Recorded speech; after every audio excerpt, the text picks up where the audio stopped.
जय Hind and hello guys, स्वागत है आपका आपके अपने YouTube चैनल ज्ञानदेह होस्ट में। एंड इस वीडियो के अंदर आपको बताने वाला हूं IBPS PO MT online form 2026 के बारे में कि कैसे आपको फॉर्म फिलअप करना है। अगर आपको नहीं पता तो इसकी लास्ट डेट आपकी आगे बढ़ गई थी, ये मैं आपको बता दूं।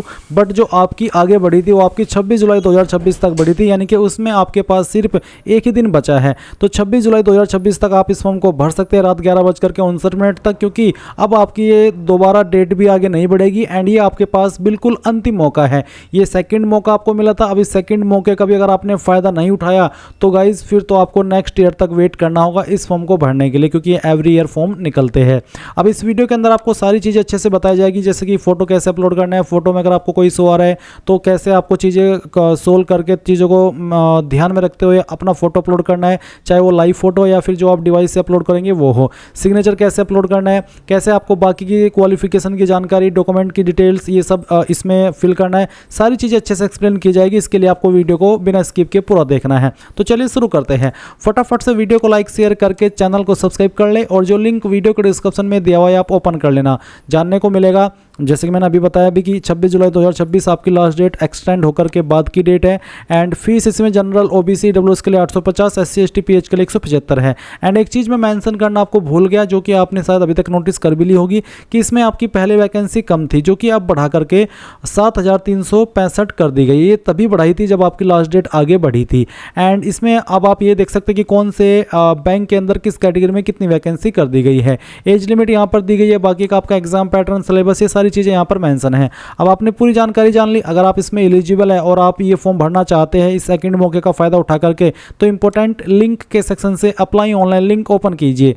आपके सामने यहाँ पर ये वेबसाइट आ जाएगी जहाँ से आपको फॉर्म भरना है। ये वेबसाइट मोबाइल में सही से ओपन नहीं होती, इसलिए आपको मोबाइल को लैंडस्केप मोड में चलाना है। लैंडस्केप मोड वो होता है जैसे आप मोबाइल में कोई गेम खेलते हैं या वीडियो देखते हैं, तब ये अच्छे से ओपन हो जाती है। साथ ही साथ वेबसाइट को अगर आप राइट साइड में आपके ब्राउजर के 3 डॉट के ऊपर क्लिक करके डेस्कटॉप मोड में अगर ओपन कर लेंगे तो अच्छे से व्यू होगी। एंड और उसके बाद सारे ऑप्शन सही से शो हो गए। अब आप जब ये एक्सेस कर ले, वेबसाइट सही से ओपन हो जाए, तो click here for new version, इसके ऊपर क्लिक करेंगे। देन आपके सामने इस तरह का इंटरफेस आएगा। अब आपको यहाँ पर सबसे पहले आपका जो भी फर्स्ट नेम है आपके डॉक्यूमेंट के अकॉर्डिंग वो आप यहाँ पर डाल देंगे। एंड आपको यहाँ पर बोला है फर्स्ट नेम के बाद में आपको दोबारा से फर्स्ट नेम डालना है और उसको वेरीफाई कर देना है। इसके बाद यहाँ पर गाइज मिडिल नेम डालेंगे, अगर मिडिल नेम ना हो तो खाली छोड़ देना। फिर आपका जो भी लास्ट नेम है वो आप यहाँ पर डाल देंगे, लास्ट नेम को भी दोबारा डाल करके वेरीफाई कर देंगे। इसके बाद आप यहाँ पर टिक करेंगे कि I confirm that my first and middle name are same as entered in the application form, यानी कि जो यहाँ पर मेरा फर्स्ट नेम है और जो मेरा मिडिल नेम है वो मेरा यहाँ पर सेम है जो कि मैंने यहाँ पर फॉर्म में भरा है। बट गाइज मेरा मिडिल नेम नहीं है, इसलिए मेरे सामने ये ऑप्शन एक्टिव नहीं है। इसलिए अगर आपका मिडिल नेम है तो आपके सामने ये ऑप्शन एक्टिव होगा, जहाँ पर आपको कहना होगा कि I confirm that my first and middle name are same as entered in the application form, यानी कि मेरा डॉक्यूमेंट के अंदर भी नाम वही है जो कि मैंने यहाँ पर फर्स्ट नेम, मिडिल नेम और लास्ट नेम के अंदर भरा है। साथ ही आप नीचे फुल नेम देखेंगे। अब ये जो फुल नेम आपका यहाँ पर आया है ये आपका 10th सर्टिफिकेट या फिर जो आपका DOB का प्रूफ है उसके अकॉर्डिंग होना चाहिए। बेसिकली 10th के सर्टिफिकेट के अकॉर्डिंग ही आपका ये नाम होना चाहिए। इसके बाद गाइज आप यहाँ पर देखेंगे, आपसे पूछा कि क्या आपने कभी आपका नाम बदला है। अगर आपने बदला है तो यस कर देना, और यस करके आप यहाँ पर अपडेटेड फर्स्ट नेम और उसको दोबारा डाल करके वेरीफाई करेंगे। फिर मिडिल नेम दोबारा डालेंगे और उसको फिर यहाँ पर लास्ट नेम और लास्ट नेम को दोबारा डालेंगे। एंड अगर आपने नहीं बदला 10वीं के बाद में नाम तो आप यहाँ पर नो कर देंगे। इसके बाद आप आपका मोबाइल नंबर डालेंगे 10 डिजिट का, उसको दोबारा डाल करके वेरीफाई करेंगे। अल्टरनेटिव नंबर के अंदर कोई आप अपना सेकेंडरी नंबर या लैंडलाइन को यूज करते तो उसको यहाँ पर डाल देंगे, नहीं तो आप चाहते हो उस ऑप्शन को खाली छोड़ सकते हैं। फिर पूछा कि I confirm that the mobile number belongs to, ये जो नंबर आप यहाँ पर दिए हो ये आपका है या फिर पेरेंट्स से रिलेटिव, तो मेरा खुद का मैं यहाँ पर सेल्फ सेलेक्ट कर लेता हूँ। अब आप आपका ईमेल आईडी डालेंगे और उसके बाद में @ के बाद डोमेन नेम कौन सा है। जैसे कि मेरी ईमेल आईडी gmail.com पर है तो मैं यहाँ पर gmail.com सेलेक्ट कर लूँगा। आपको भी इसी प्रकार से @ से पहले जो कुछ भी आता है वो ईमेल आईडी में टाइप करना और बाकी आपको फिर अपना डोमेन सेलेक्ट कर लेना है। एंड कंफर्म ईमेल आईडी के अंदर कंप्लीट ईमेल आईडी यहाँ पर आपको डाल देनी है। इसके बाद सिक्योरिटी कोड डालेंगे और सभी जानकारी चेक करते हुए सेव एंड नेक्स्ट इसके ऊपर क्लिक करेंगे। इसके बाद गाइज यहाँ पर आपसे पूछा है कंफर्म सबमिशन में कि क्या आप श्योर है और आपकी ये जानकारी जो आपने भरी है वो बिल्कुल सही है, क्योंकि इसके बाद में आप इसमें कोई चेंजेस नहीं कर पाएंगे। तो आप यहाँ से ओके कर दीजिए। ओके करने के बाद आपको यहाँ पर OTP वेरिफिकेशन का पेज देखने को मिलेगा। तो बेसिकली आपको यहाँ पर ये जो कैप्चा कोड नीचे की तरफ देखने को मिल रहा है वो कैप्चा कोड आप यहाँ पर डालेंगे और उसके बाद में आप सबसे पहले सेंड OTP मोबाइल के लिए करेंगे। इसके बाद जो भी नंबर आपने यहाँ पर ये भरा है इसके ऊपर आपको एक OTP सेंड किया जाएगा। वो OTP आप यहाँ पर डालिए और वेरीफाई OTP इसके ऊपर क्लिक करके उसको वेरीफाई कर दीजिए। सेम वे में आप यहाँ पर अगेन सिक्योरिटी कोड डालेंगे, सेंड OTP करेंगे, आपकी ईमेल के ऊपर OTP जाएगा और वो भी आप इसी प्रकार से वेरीफाई कर देंगे। जैसे कि मुझे यहाँ पर ईमेल नंबर वाला OTP मिल चुका है, मैं यहाँ पर उसको डाल देता हूँ और वेरीफाई OTP इसके ऊपर क्लिक करता हूँ। आप देख लीजिए ये वेरीफाई हो चुका है। अब मैं यहाँ पर जो ईमेल वाला है इसको भी मैं वेरीफाई कर देता हूँ। चलिए हम यहाँ पर इसको डाल देते हैं सिक्योरिटी कोड को और सेंड OTP कर देते हैं। अब आपको आपकी ईमेल के ऊपर OTP सेंड कर दिया है, आप उसको भी इसी प्रकार से डाल करके वेरीफाई कर दीजिए। OTP वेरिफिकेशन हो जाने के बाद में आप यहाँ पर नेक्स्ट इसके ऊपर क्लिक कर देंगे। देन गाइज आपके सामने यहाँ पर आपका रजिस्टर नंबर एंड पासवर्ड होगा, आप इसका स्क्रीनशॉट ले लेना। वैसे ही इन्फॉर्मेशन आपको मैसेज और ईमेल के माध्यम से भी सेंड कर दी जाएगी। अब आप यहाँ पर इसमें नीचे की तरफ आएंगे और जो आपका फोटो है वो अपलोड करेंगे। तो आप यहाँ पर पहले तो एक आपका जो फोटो आपके डिवाइस के अंदर है, यानी कि आपका कंप्यूटर हो या मोबाइल हो, उसमें जो आप फोटो रखे अपना पासपोर्ट साइज का कलर वाला, वो आप यहाँ पर अपलोड करेंगे। उसकी जो गाइडलाइंस है वो भी आप यहाँ पर देख लीजिए कि आपके फोटो का डायमेंशन कितना होना चाहिए, साथ ही उसका जो पिक्सल है वो कितना रहना चाहिए, साइज 20 से 50 KB के बीच में, ये सभी चीज़ें यहाँ पर आपको बताई गई है। अब आप ब्राउज इसके ऊपर क्लिक कीजिए और जहाँ पर भी आपकी फोटो फाइल है सेलेक्ट कीजिए, ओपन कीजिए एंड आपकी फाइल यहाँ पर लोड होकर के आ जाएगी। मैं डेमो के लिए इस फॉर्म को भर करके दिखा रहा हूँ। तो जैसे ही आपकी फाइल आई आप यहाँ पर I confirm that this is my recent, जो कि 6 महीने से पुराना फोटो नहीं है, तो आप इसको टिक कर देंगे। फिर आप एक लाइव फोटो कैप्चर करेंगे। अगर आप मोबाइल से करना चाहते तो आप क्लिक है टू स्कैन, इस QR कोड को स्कैन करके अपने मोबाइल से भी कर सकते हैं, नहीं तो आप यहाँ पर कैप्चर फोटो इसके ऊपर क्लिक कीजिए।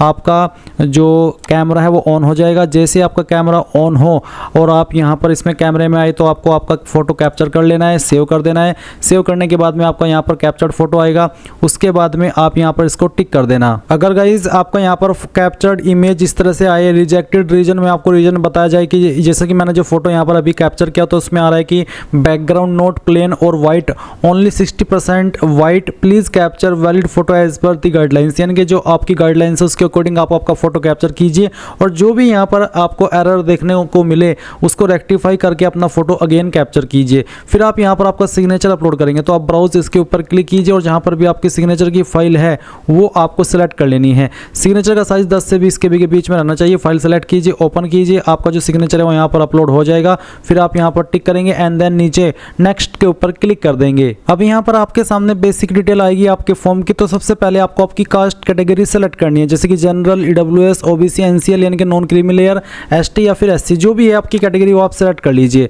एंड यहाँ पर अगर आप OBC है तो आपको OBC के से संबंधित कुछ इंपॉर्टेंट इंस्ट्रक्शंस दिए गए हैं, तो आप इसको रीड कर लेना। एंड इसके बाद यहाँ पर डिटेल्स ऑफ डिसेबिलिटी में आपको बताना कि क्या विकलांग और आपकी विकलांगता 40% या उससे ज़्यादा है। अगर हाँ तो यस, नहीं तो आप यहाँ पर नो कर देंगे। और फिर आपके सामने ऑप्शन एक्टिव नहीं होंगे, क्योंकि ऑप्शन उन्हीं के सामने एक्टिव होंगे जो कि पर्सन विद डिसेबिलिटी कैटेगरी से आते हैं। ये जो एक सवाल है जो कि आप सभी के सामने एक्टिव होगा, ये है कि are you a person with specified disability covered under the definition of section 2S। तो बेसिकली ये भी विकलांगता से जुड़ा हुआ है, जहाँ पर ये पूछा जाता है कि क्या आपको लिखने में प्रॉब्लम है, आपको उसके लिए स्क्राइब चाहिए। अगर आप ऊपर वाले की दया से बिल्कुल ठीक ठाक है तो आप इसमें नो कर देना। एंड इसके बाद नीचे की तरफ आपको बताना एक्सपीरियंस। तो आपसे पूछा कि क्या आप एक गवर्नमेंट, क्वासी गवर्नमेंट या फिर public sector undertaking including nationalised bank and financial institutions इनके अंदर काम कर रहे हैं अभी करंटली। अगर हाँ तो यस, नहीं तो आप नो कर देंगे। फिर नीचे एक्स सर्विसमैन डिटेल में बताना कि क्या आप एक्स सर्विसमैन है। अगर हाँ तो यस, नहीं तो यहाँ पर भी आपको नो करना होगा। फिर पूछा कि क्या आप रिलीजियस माइनॉरिटी कम्युनिटी से आते हैं। अगर हाँ तो यस, नहीं तो नो कर देना है। फिर आपको आपका जो, अगर आप आते हैं तो यस करके आपका जो भी रिलीजन है वो सिलेक्ट कर लीजिएगा।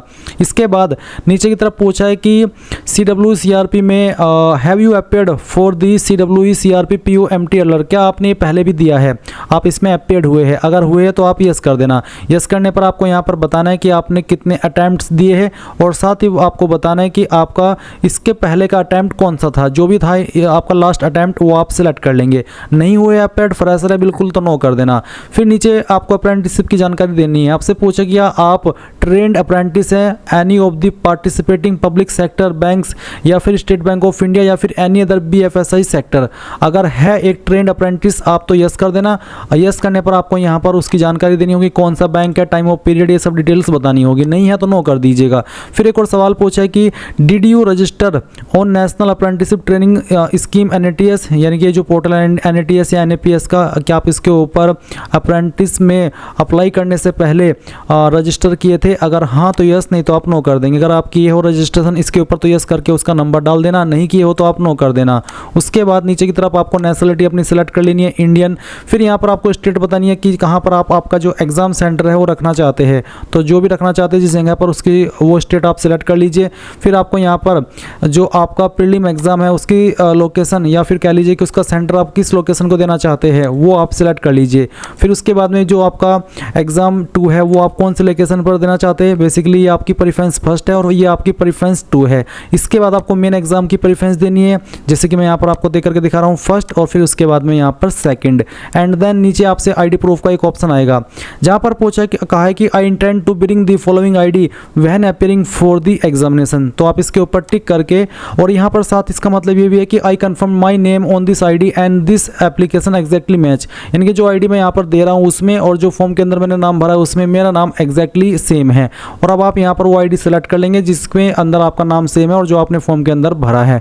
कोई भी एक आईडी आप इनमें से सिलेक्ट कर लेना। अगर आधार कार्ड तो उसका नंबर डाल देना, या फिर जो भी आईडी आप सिलेक्ट करें उसी का नंबर आपको आईडी प्रूफ नंबर में देना है। पर्सनल डिटेल में जो भी आपका डेट ऑफ बर्थ है वो आप सिलेक्ट करेंगे, पहले डे फिर मंथ, और उसके बाद में जो भी ईयर है वो भी आप यहाँ पर सेलेक्ट कर लीजिएगा।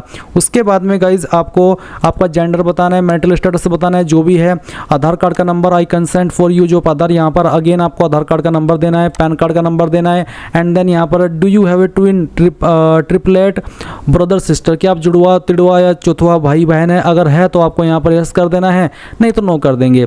उसके बाद आपको फादर नेम देना है, मदर नेम देना है। अगर आपकी शादी हो चुकी है तो आपको पति या पत्नी का नाम यहाँ पर स्पाउस नेम के अंदर देना होगा। फादर नेम यहाँ पर आपको दोबारा डाल करके वेरीफाई करना है, मदर नेम दोबारा डाल करके वेरीफाई करना है।